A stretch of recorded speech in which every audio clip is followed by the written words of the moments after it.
Oh, how about this? College freshman Scott Damerow, Larry, set a new world record by using his head to bust 142 eggs, and he now officially holds a place in the Guinness Book of fucking retards. Most comedians avoid saying anything that could get them in trouble. Norm Macdonald built his career on saying the one thing nobody else would dare to say. Watch how these big names became the unexpected victims of his wild humor. You know, before I did the show, I never realized how much work it took to put on a production like this. Check it out. They spent 2 months building all these incredible sets, and most impressive of all, they had to find a seat filler for Jennifer Lopez. She's got a... Now, maybe you guys are right. Maybe she doesn't have a gigantic ass. I stand corrected. Well... It's not often you see a comedian cross into sensitive territory and still get away with it. But Norm Macdonald did it so well, even the most seasoned comics had to laugh. Yeah, I think the worst part of the Cosby thing was the hypocrisy. And I disagreed. You disagree with that? Yeah. I thought it was the rape. That's my feeling. Most rapists are hypocrites.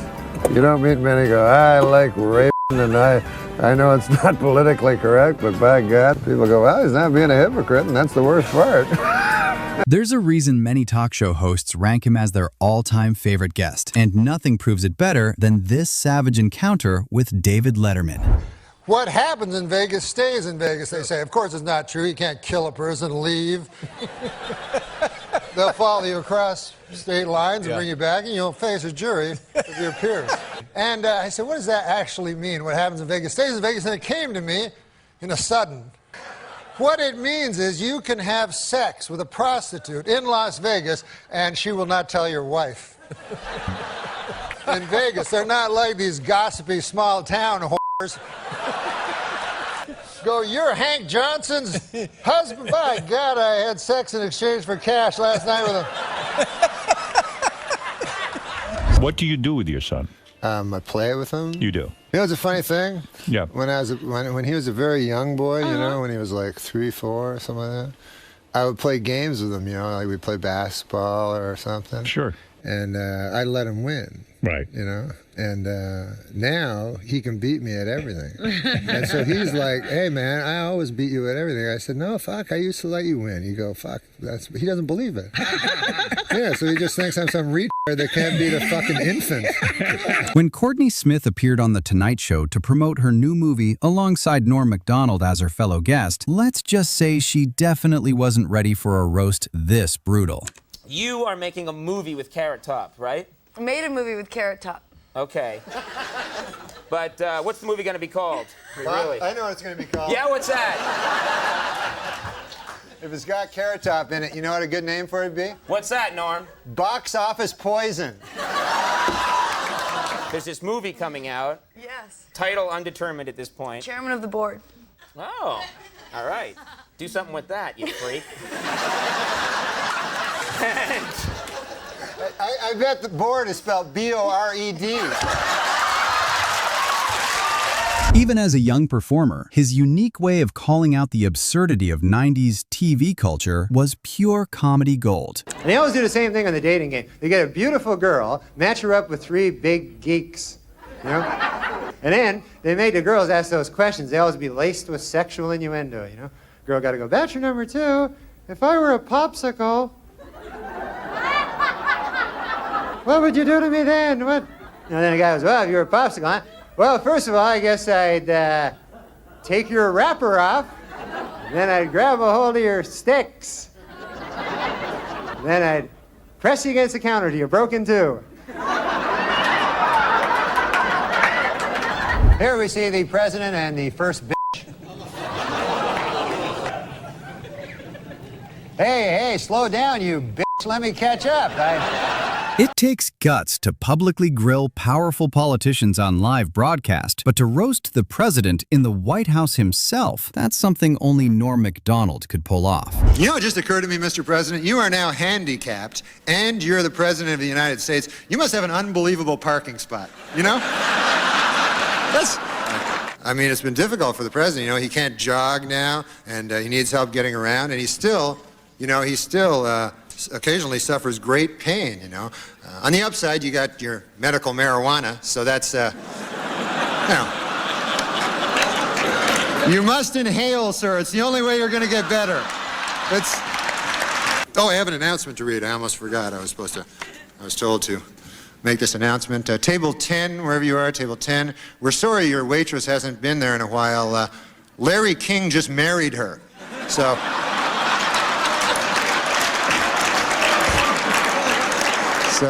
and this is sweet, you know, I didn't know this. They wrote their own vows, you know. She promised to love, honor, and speak into his good ear. So that was... But that's nothing compared to the relentless series of OJ Simpson jokes he refused to stop, which eventually led to his infamous exit from SNL. In his book, OJ Simpson says that he would have taken a bullet or stood in front of a train for Nicole. Man, I'm going to tell you, that is some bad luck when the one guy who would have died for you kills you. That's probably... Well, let's get to OJ. OJ Simpson's lawyers say they don't want the families of Nicole Brown and Ronald Goldman in the courtroom during the trial. They're afraid the presence of the family members will just remind OJ of how much more killing he still has to do.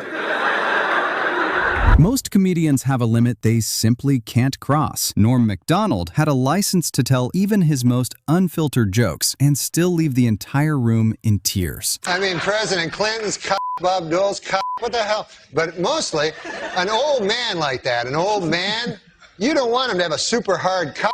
You know what I mean? Why? Why? Because an old man, you want him to be, got a pipe going, a newspaper, the dog at his feet there. But now they're going to have to create some goddamn pill that makes women aroused at the sight of a fucking 70-year-old dude with a super hard cock. You know what I'm saying? It's insane. And you know what it's for? Impotent people.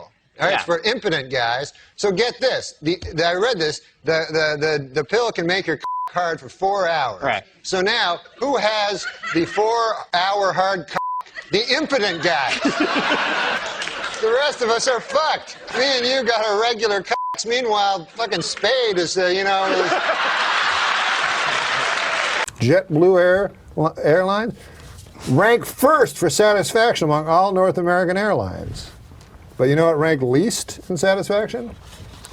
9/11 Airlines. What a terrible name for an airline. It reminds me of that tragedy. Norm Macdonald didn't need scripted material to be funny. Sometimes, one casual observation was enough for his lethal logic to kick in. I went to this gay pride parade, and I saw in it there were these old men and old ladies like with these signs that said, "We are proud of our gay son."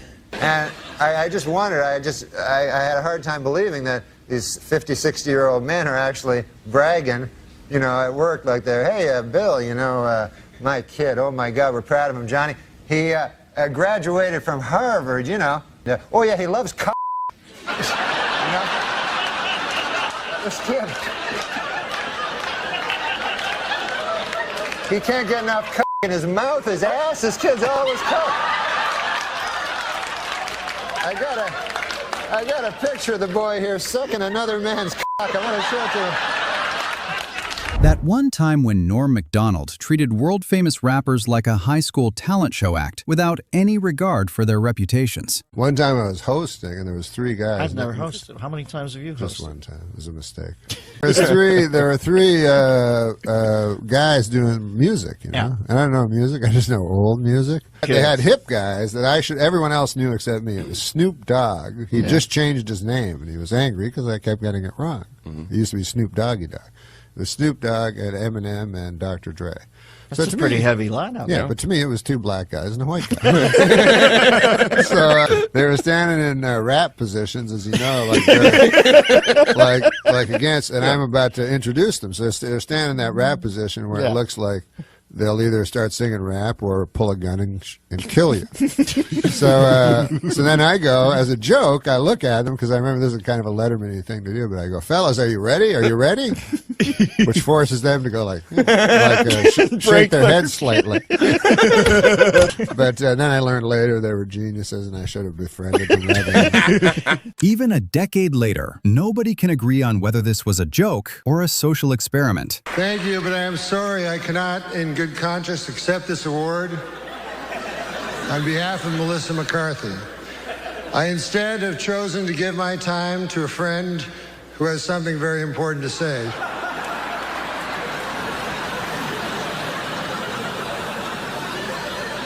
My name is Johnny Two Feathers.